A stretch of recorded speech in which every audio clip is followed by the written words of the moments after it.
David Foster Wallace, Part 2. When people ask me to describe myself, I've often described myself as almost like a classic work of art. And I think this is pretty accurate. I'm almost like a classic work of art. Just slightly more creepy. Alright, so now that you've answered those questions, open up to page 260.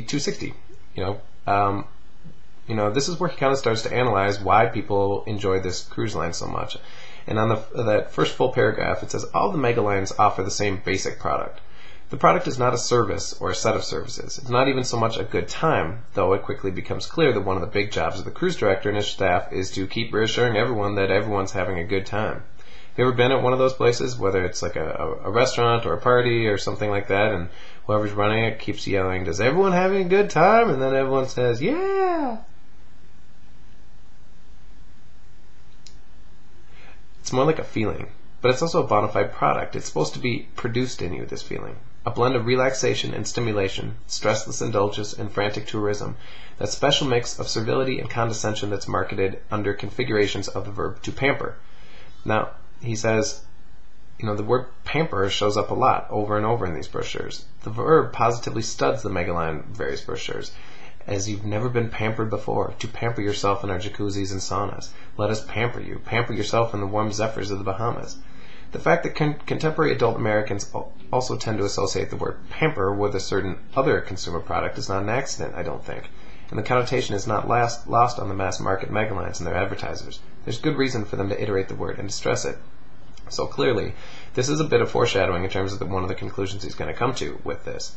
Obviously, the product they're referring to is diapers. And so, by saying over and over, you will be pampered, you'll be pampered, you'll be pampered, you'll be pampered as you've never been pampered before. I, who have done much pampering in the last 2 days, I'm serious, between my older son and younger son, I'm basically just like a poop disposal service right now. Anyway, that's kind of how you want to be treated. You want to be taken care of down to every last item. And while you are probably not having your rear end wiped clean of fecal matter, you want to be taken care of in that same type of way that almost like a baby would be taken care of, which is a little, as I said, a little bit of foreshadowing for the conclusion he's going to come to. Going on a little bit on 261, there's something about a mass market luxury cruise that's unbearably sad. Now, for most people when you go on a cruise, I've never gone on a cruise, but honestly I would like to, a feeling of unbearable sadness is not what typically happens to most people. If you are feeling unbearably sad when you go on a cruise, either you chose the wrong cruise line, and you should have read the marketing a little bit more closely, or you are thinking too hard about things, and David Foster Wallace definitely falls into that second category. Like most unbearably sad things, it seems incredibly elusive and complex in its causes and the simple in its effect. On board the Nadir, especially at night, when the ship's structured fun and reassurances and gaiety noise ceased, I felt despair. Okay, and part of this, going on down the page, is why he did.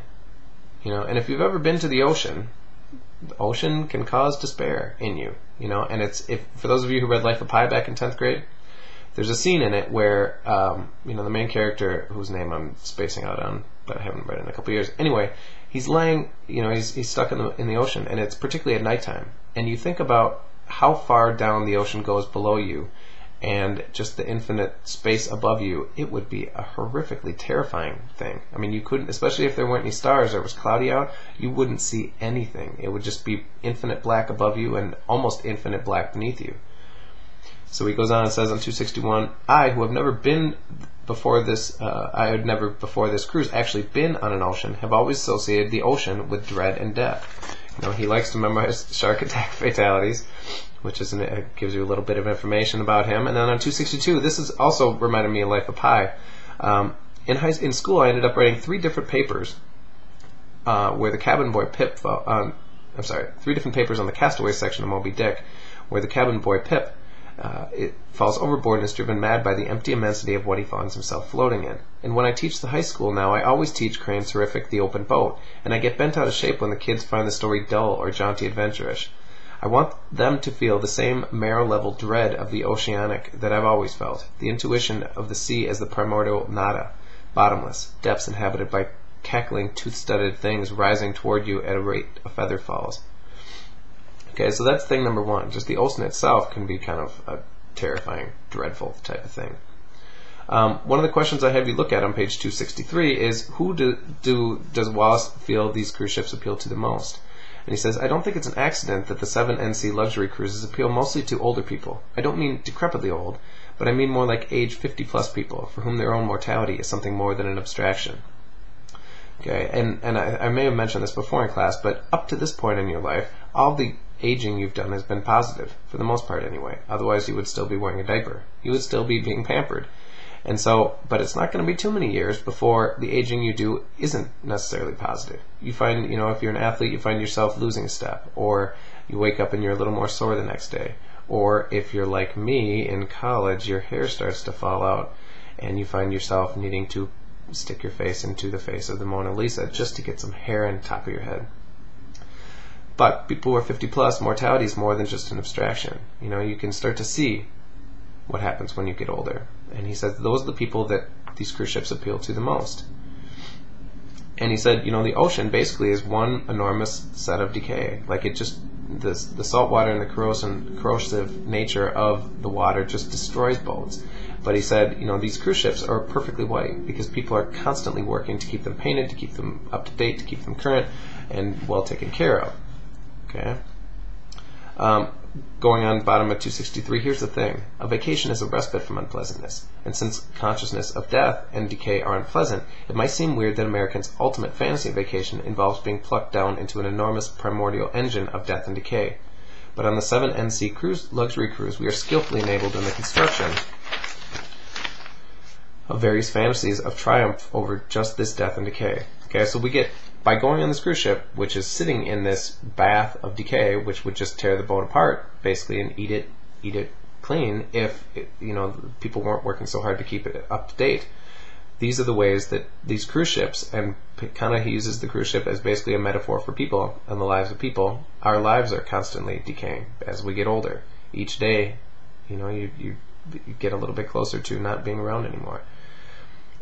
He said one of the ways to triumph is via the rigors of self-improvement. Okay, so he said as a metaphor for people, these cruise ships, because all the crew of the cruise ships are working so hard to keep the ship up to date, that's kind of not necessarily inspirational for people, but it's an unsuitable analogy to personal motivation, diet, exercise, metavitamin, supplements, cosmetic surgery, Franklin Quest time management seminars, etc. Okay, so that's one. One way you can overcome death and decay is through really, really hard work. Thing number 2, there's another way out too. Not titivation, but titillation. Not hard work, but hard play. It makes your existence seems non-contingent. Okay, so it gives you endless opportunities for fun and excitement. Dante, this isn't, but the Celebrity 7N brochure is nevertheless an extremely powerful and ingenious piece of advertising. The brochure, so then he goes through and starts to analyze the brochure itself. And the brochure has magazine set, heavy and glossy, beautifully laid out. Its text offset by art quality photos of upscale couples, tan faces locked in the kind of rictus of pleasure. All these things which make your life seem extremely exciting. Okay, so one way you can overcome this dread of death and decay is through hard work. Another one is through hard play. And there's hard work going on all around the people on the boat while they are getting endless opportunities for hard play. At the footnote 8, it says the Nadirs got literally hundreds of cross-sectional maps of the ship on every deck, at every elevation and junction, each with a red dot and a "you are here." And it doesn't take long to figure out that these are less for orientation than for some weird kind of reassurance. Because you're on a boat, and even though it's a big boat, you could find your way around.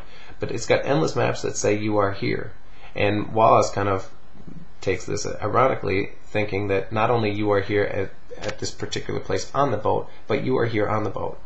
Okay, you are here having fun. You are here in this moment right now. To keep constantly reminding people, kind of in the same way as the cruise director constantly asking, is everybody having a good time? Those maps with the red dot that says you are here kind of does the same thing. Constantly reminds you of where you are at. Whew, time for nappy poo. Going on a little bit. On 260, going on to page 266, it says, the Celebrity 7NC brochure uses the second person pronoun throughout. Okay, so he's again kind of looking at the advertising for these cruise ships and how powerful those advertising methods are. This is extremely appropriate. So the second person pronoun is you. Okay, and you is the type of word which is not necessarily found in literature a lot because the author isn't directly speaking to you. It's more often found in things like self-help books or do-it-yourself books or any random thing for dummies. You will do this, and then you will do this, and then you will do this. But in terms of an ad, it's, most ads have attractive, cool-looking people using a product, and then you can imagine yourself being that attractive, cool, or hanging out with those attractive, cool-looking people just by using that product. This doesn't even allow you the possibility to imagine what it would be like. It tells you what you will experience and tells you how you will interpret that experience. Because the brochure scenarios, the 7NC experience is not being described but evoked. The brochure's real seduction is not an invitation to fantasize, but rather a construction of the fantasy itself. This is advertising with a queerly authoritarian twist. Okay, and so it talked about what most ads are like with the cool-looking people, and then on 267, contrast this coyness with the force of the 7NC's brochure's ads, the near-imperative use of the second person, the specificity of detail that extends even to what you will say. You will say, "I couldn't agree more, and let's do it all." So not only it tells you how you will feel, it even goes so far as to tell you how you will describe what you're feeling when you're on the boat. You will say, "I couldn't agree more, this is the best thing ever," and you will say, "Let's do it all." So this is another good example of kind of postmodernism. Okay, he's spending a lot of time kind of thinking about what this advertising is about, analyzing this stuff. To some people, this type of thinking and this type of writing is annoying, but I think it's kind of interesting, and he's definitely a terribly smart person. I think maybe even a little bit too smart for his own good. At the bottom of my phone thing, at the bottom of page 2